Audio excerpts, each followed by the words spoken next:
Out the search party to look for spring. It's going to feel rather more like winter, I think, through the week ahead as raw winds pick up from the southeast, and it could even be cold enough for snow later on this week. But at least it is feeling a bit more like spring across Scotland once again today. Lots of sunshine around, just the borders and the easternmost parts of Aberdeen that hang on to a little bit of cloud, but the temperatures could touch 10, 11, 12 degrees across the northwest Highlands, just like yesterday. But elsewhere, after a promising start in Northern Ireland, across the western side of England and Wales, the cloud has been filling in to some extent. But having said that, there will be one or two breaks in the cloud even here, I think, through the rest of the afternoon, but fairly intermittent, and one or two little light showers just drifting down across East Anglia and into the southeast. Fairly fleeting affairs, they're not amounting to a great deal, in fact struggling even to dampen the ground.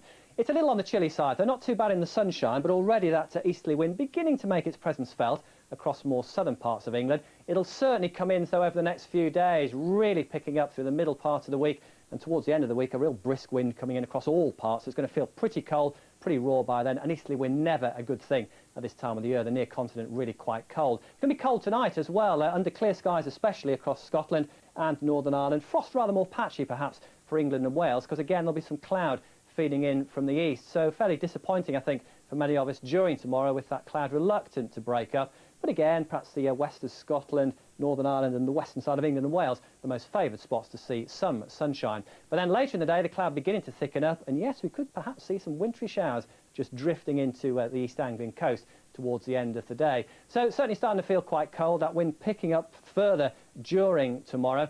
And during Tuesday night, well, it could just about be cold enough for a little dusting of snow, possibly, across some parts of East Anglia and the southeast of England.